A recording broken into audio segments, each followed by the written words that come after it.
Bonjour à tous, dans cette vidéo nous allons voir ce qu'est la somme de deux sous-espaces vectoriels et en particulier la somme directe ainsi que la notion de supplémentaire. Tout d'abord nous allons étudier un exemple concret que nous avons déjà étudié dans une vidéo précédente qui est la droite bleue ici d'équation y égale x sur 2. Nous allons considérer un autre sous-espace vectoriel de R2 comme étant la droite rose ici d'équation y égale 2x. Grâce à ces deux droites, nous pouvons construire une multitude de nouveaux vecteurs de R2. Pour cela, remarquons que ce vecteur jaune, qui n'appartient ni à la droite bleue ni à la droite rose, peut être construit comme la somme d'un vecteur vert de la droite bleue et d'un vecteur orange de la droite rose. Ainsi, nous pouvons construire ce vecteur jaune grâce aux droites bleues et roses. On peut en construire bien d'autres, comme ce deuxième vecteur jaune, et même une infinité, et construire ainsi un nouveau sous-espace vectoriel, comme nous allons le voir par la suite.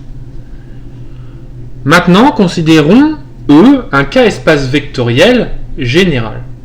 Par exemple, Rn.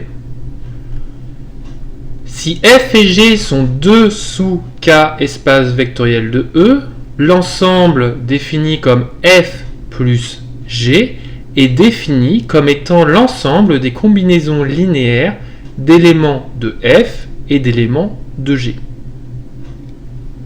Cette définition semble certes un peu barbare, mais en fait nous pouvons la simplifier d'une façon bien plus élégante et bien plus significative. En effet, les éléments de f plus g s'écrivent en fait de la façon xf plus xg avec xf un élément de f et xg un élément de g. Reprenons l'exemple précédent avec E égale R2, f le vecteur du vecteur 2,1 qui correspond en fait à la droite bleue précédente, et g le vecteur du vecteur 1,2 correspondant cette fois-ci à la droite rose. Dans ce cas, f plus g correspondra à l'ensemble des vecteurs de la forme a fois le vecteur 2,1, ce qui correspond en fait à n'importe quel vecteur de la droite bleue, un vecteur vert quelconque, plus b fois le vecteur 1,2 correspondant cette fois-ci à un vecteur orange de la droite rose précédente. Donc cette écriture-là, on peut bien évidemment la regrouper en un seul vecteur, sous la forme 2a plus b, virgule, a plus 2b, avec a et b deux réels quelconques. Ainsi ici, f plus g va être un sous-ensemble de R2. Prenons un deuxième exemple. Cette fois-ci, E va être égal à R3, f le vecteur de deux vecteurs, un vecteur rouge 1, 0, 0 et un vecteur orange 1, 1, 0, et g un vecteur bleu, le vecteur de 0, 1, 0. Dans ce cas, les éléments de f plus g seront de la forme un vecteur de f, donc qui va s'écrire comme combinaison linéaire du vecteur rouge et du vecteur orange, plus précisément de la forme a fois le vecteur rouge 1, 0, 0, plus b fois le vecteur 1, 1, 0, plus un élément de g, c'est-à-dire un vecteur de la forme c fois le vecteur bleu 0, 1, 0. Tout cela, on peut le regrouper là encore dans un seul vecteur, sous la forme a plus b, virgule, b plus c, virgule, 0, avec a, b et c, trois réels quelconques. Faisons une légère remarque, comme quoi f plus g sera toujours un sous-ensemble de E, et on peut même montrer assez facilement que f plus g est en particulier un sous-K espace vectoriel de E, étant donné que f et g sont eux-mêmes des K espaces vectoriels. Passons maintenant à la somme directe. Deux sous-K espaces vectoriels, f et g de E, seront dits en somme directe si leur intersection est réduite au singleton 0. On sait que 0 appartient à f et appartient à g, puisque f et g sont des sous-K espaces vectoriels de E. Cependant ici, ce qui est important à noter, c'est qu'il n'y a qu'un seul élément dans f inter g, qui est le singleton, enfin qui est l'élément nul, et donc il n'y en a pas d'autre. Reprenons l'exemple de R2 précédent. Ici, nous allons prendre un élément que je vais noter petit x appartenant à f inter g. Comme x appartient à f, il existe un réel a tel que x s'écrive comme a fois le vecteur de 1, c'est-à-dire 2a, a. De la même façon, comme x appartient à g, on sait qu'il existe b, un réel, tel que x s'écrive comme b fois le vecteur rouge 1, 2, c'est-à-dire le vecteur b, 2b. Donc, on est ramené à résoudre le système 2a, égale b, 2b, c'est-à-dire 2a égale b et a égale 2b, qui possède une seule et unique solution, à savoir a égale 0 et b égale 0. Ainsi, on vient de montrer que le seul élément de f inter g est l'élément nul, à savoir le vecteur 0, 0. Et finalement, ici, f et g sont bien en somme directe. Repassons à l'exemple, cette fois-ci de R3.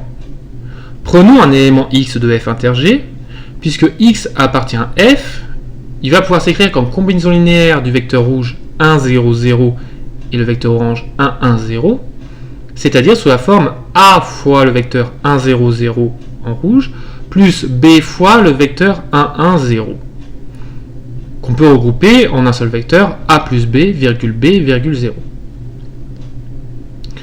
De la même façon, comme x appartient à g, on sait que x s'écrit aussi sous la forme c fois le vecteur bleu 0, 1, 0 pour un certain réel c.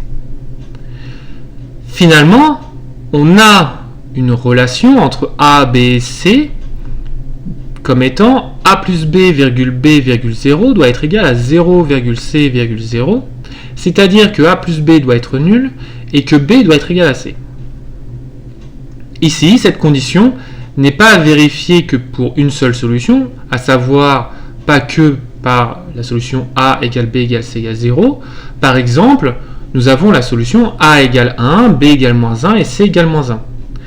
Ainsi, f inter g ne va pas être réduit au singleton 0. En effet, comme dit précédemment, 1 fois le vecteur rouge plus moins 1 fois le vecteur orange va bien être égal à moins 1 fois le vecteur bleu, et donc finalement, ce vecteur, donc par exemple moins 1 fois le vecteur bleu, c'est-à-dire 0, moins 1, 0, appartient et à f et à g, et il n'est pas le vecteur nul.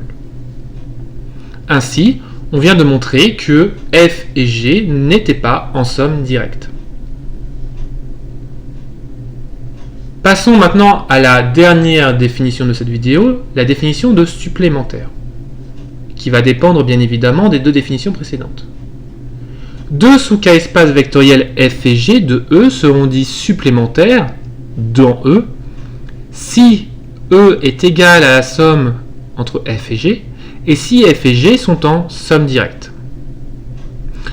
On notera alors E égale f plus dans un cercle g qu'on appellera tout simplement E égale f somme directe g.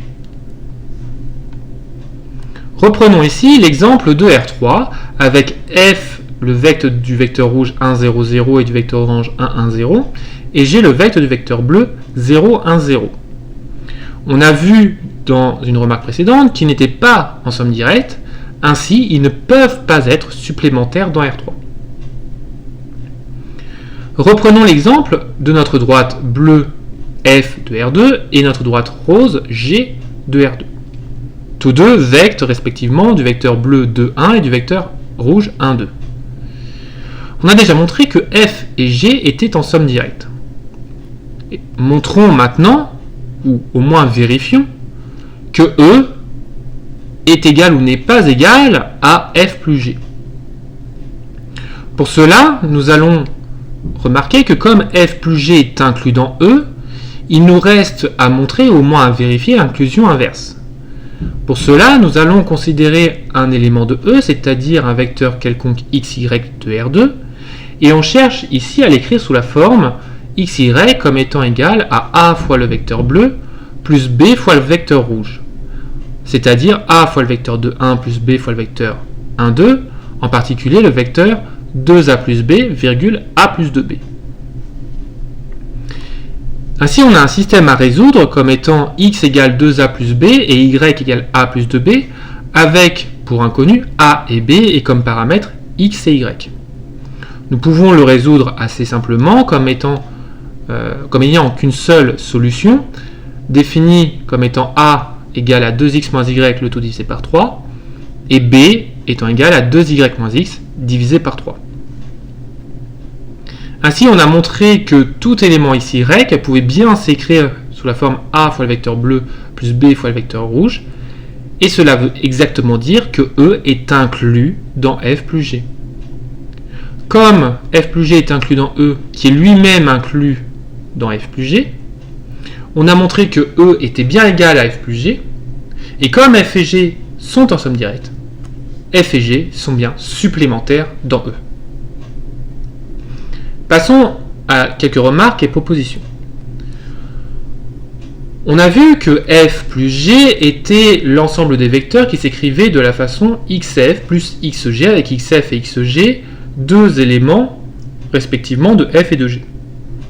Dire que f et g sont supplémentaires veut exactement dire que tout élément x de E s'écrit sous cette forme-là, mais que cette façon-là est unique. L'unicité étant donnée par le fait que f et g sont en somme directe. Passons à une proposition assez importante liée aux bases des sous-espaces vectoriels ayant été appelés précédemment. Si nous avons en effet une base de f et une base de g, nous pouvons construire une base de E à condition que f et g soient supplémentaires dans E. Plus précisément, si la famille f1, 3 petits points, fp est une base de f, et que la famille g1, 3 petits points, gq est une base de g, si f et g sont supplémentaires de E, alors la famille f1, 3 petits points, fp, g1, 3 petits points, gq, c'est-à-dire la concaténation des deux familles précédentes, est une base de E. On l'appelle base adaptée à la décomposition E égale f somme directe g. De cette proposition découle une première remarque, qui est aussi une proposition, qui dit que si f et g sont supplémentaires dans E, alors la dimension de E est égale à la dimension de f plus la dimension de g.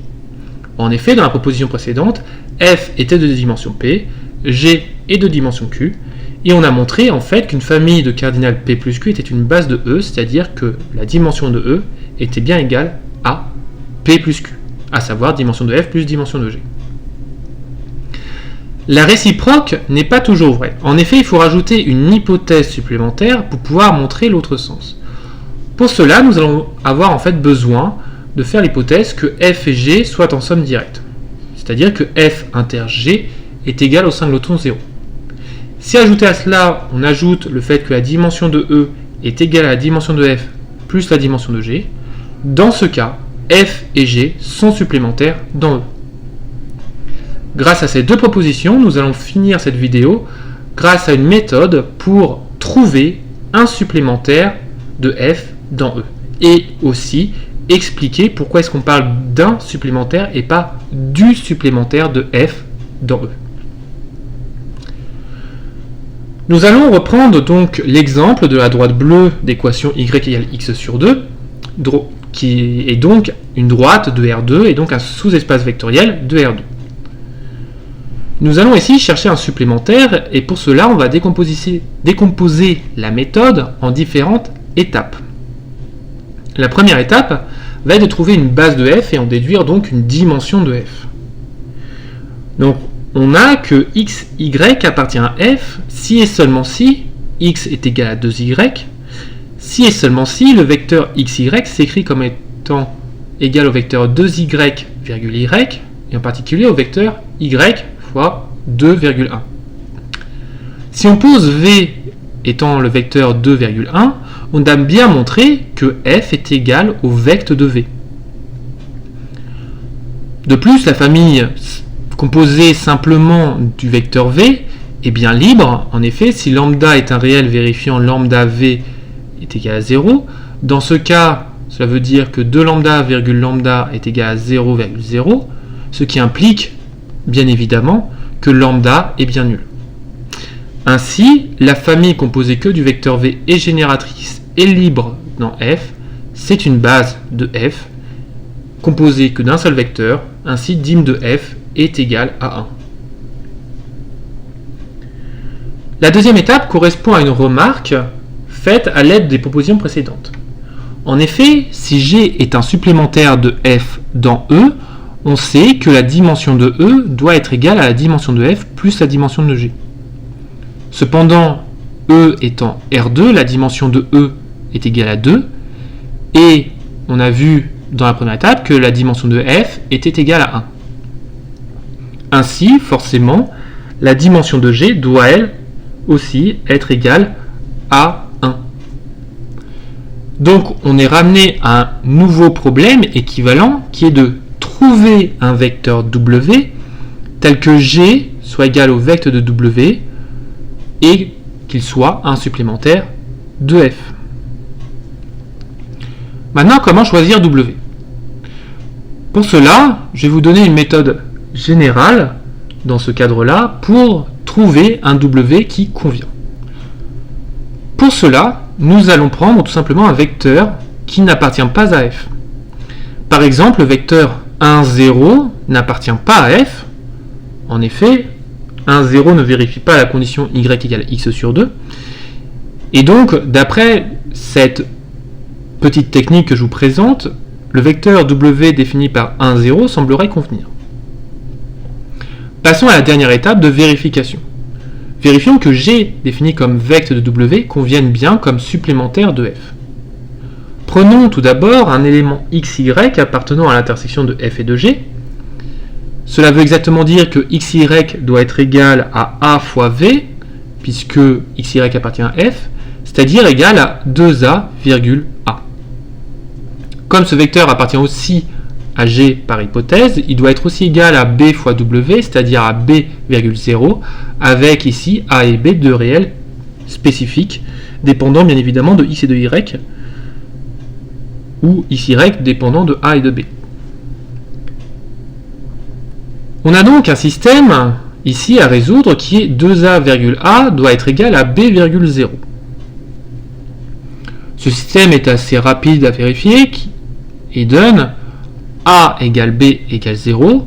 Et donc si on réinjecte dans les formules pour x, y, on obtient que xy doit être égal au vecteur nul. Et donc f inter g est égal au singleton 0. On a donc bien montré ici que f et g étaient en somme directe. Passons maintenant à la vérification que E est égal à f plus g. Pour cela, on va remarquer que tout vecteur xy appartenant à E vérifie xy égale à y fois v plus x moins 2y w. Alors, comment ai-je trouvé cette écriture-là? Tout simplement, j'ai essayé d'écrire xy comme étant égal à av plus bw, avec a et b, deux inconnus que je devais exprimer en fonction des paramètres x et y. Ainsi, j'étais ramené à un système de deux équations à deux inconnus, à savoir a et b, en fonction des paramètres x et y. Et on obtient y et x moins 2y. Ici, nous avons donc montré que tout élément E s'écrit comme un élément de f, c'est-à-dire y fois v, plus un élément de g, c'est-à-dire x moins 2y fois w. Et donc, ici, on a montré que E est bien égal à f plus g. Finalement, f et g sont en somme directe, et E est égal à f plus g. G est un supplémentaire de f dans E. Comme remarque, ici, nous allons tout simplement souligner le fait qu'on aurait pu prendre un tout autre vecteur w et donc trouver un autre g qui aurait convenu. En effet, ici, le vecteur de w, notre sous-espace vectoriel g, correspondant à tous les vecteurs de la forme B0, correspond ici à l'axe des abscisses, alors que si on avait pris w comme étant le vecteur 1, 2, on aurait obtenu notre droite rose, et donc on aurait obtenu un autre supplémentaire de f. Pour vérifier cela, nous pouvons refaire la démonstration. Cependant, le fait que vecte de 1, 2 est bien un supplémentaire de f fait partie des exemples précédents de cette vidéo. Et c'est pour cela que nous ne disons pas le supplémentaire de f, mais un supplémentaire de f. Puisqu'il n'y en a pas qu'un seul, il y en a plusieurs. Passons au dernier exemple de cette vidéo, qui va correspondre cette fois-ci à trouver un supplémentaire dans R3. Ici, nous allons prendre f comme l'ensemble des vecteurs x, y, z, vérifiant deux conditions, à savoir x moins y égale 0 et z égale 0. La première étape correspond à trouver une base de f. Pour cela, par la méthode habituelle, on vérifie que x, y, z appartient à f si et seulement si y égale x et z égale 0, si et seulement si le vecteur x, y, z est égal au vecteur x, x, 0, c'est-à-dire égal à x fois le vecteur 1, 1, 0. Cette écriture nous invite à poser le vecteur v ici, cette fois-ci, comme étant le vecteur 1, 1, 0, et ainsi on a montré que f est égal au vecte de la famille conçue simplement par le vecteur v. Et cette famille est libre, donc de la même façon que dans l'exemple précédent, nous pouvons vérifier ce fait. Et donc cette famille est libre et génératrice, et donc c'est une base de f, et là encore on obtient que la dimension de f est égale à 1. Donc on n'a rien changé au niveau de la difficulté, cependant la difficulté va apparaître dans la deuxième étape. En effet, si g est un supplémentaire de f dans E, on sait que dim de f plus dim de g doit être égal à dim de E, qui doit être cette fois-ci égal à 3.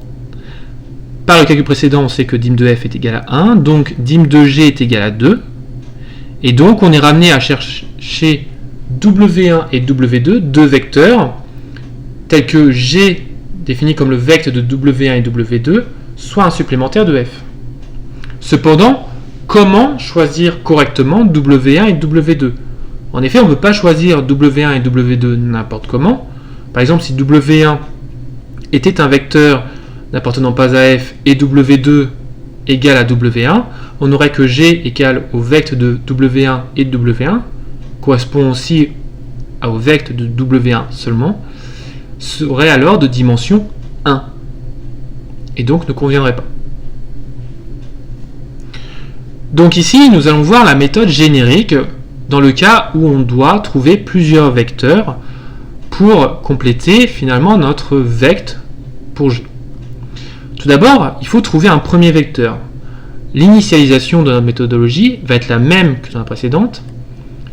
On va tout simplement prendre un vecteur qui n'appartient pas à f, et donc ici, le vecteur que nous allons prendre va être le vecteur W1 comme étant égal au vecteur 0, 1, 0. Pour la quatrième étape, donc déterminer W2, et donc on pourrait faire le même raisonnement pour une cinquième étape si on devait déterminer un troisième vecteur W3, etc., etc. Nous allons cette fois-ci prendre un vecteur qui n'appartient pas au vecte d'une nouvelle famille qui correspond à la concaténation, à l'ensemble des vecteurs de la famille de base de f à laquelle on a ajouté le vecteur précédent W1. C'est-à-dire ici, à la famille composée de V et de W1. Donc, on remarque que les éléments de cet ensemble sont de la forme AV plus B W1, c'est-à-dire A, A plus B, 0, avec A et B de réels. Et ainsi, W2 étant égal à 0, 0, 1 semblerait convenir. Si on devait ici trouver un troisième vecteur W3, il faudrait dans ce cas prendre un vecteur qui n'appartiendrait pas à un vecte de V, W1, W2, etc., etc. Passons à l'étape de vérification. Posons donc G, le vecte de W1 et W2, avec W1 et W2 définis précédemment. Prenons un vecteur x, y, z appartenant et à f et à g, c'est-à-dire qui admet comme écriture a fois v, c'est-à-dire a 0, et BW1 plus CW2, c'est-à-dire 0BC. Dans ce cas, on a forcément égalité entre les vecteurs AA0 et le vecteur 0BC. Cela revient à l'égalité que A doit être égal à 0, puis A égale B et 0 égale C. Ce système admet donc un unique triplet solution, A, B, C étant égal au triplet 0, 0, 0. On réinjecte ces valeurs de A, B et C dans les expressions de x, y, z au-dessus, c'est-à-dire que x, y, z est égal à 0v, ou encore 0w1 plus 0w2. Cela revient au même, puisque par construction, cela nous donnera le même vecteur. Et ici, nous obtenons bien le vecteur nul. Donc, f inter g est égal au singleton 0, c'est-à-dire que f et g sont bien en somme directe. Pour la deuxième étape, on remarque que tout vecteur x, y, z de E vérifie x, y, z égale à xv plus y-x w1 plus z w2. Là encore, pour trouver les coefficients x, y-x et z, j'ai tout simplement écrit le vecteur x, y, z comme étant égal à a, v plus b, w1 plus c, w2, ce qui m'a donné un système à trois équations avec les trois inconnus a, b, c et avec les trois paramètres x, y, z que je devais donc résoudre et dont les solutions sont a égale x, b égale y moins x et c égale z. Finalement, on a montré que f et g sont bien en somme directe, que f plus g est égal à E, et finalement, f et g sont supplémentaires dans E.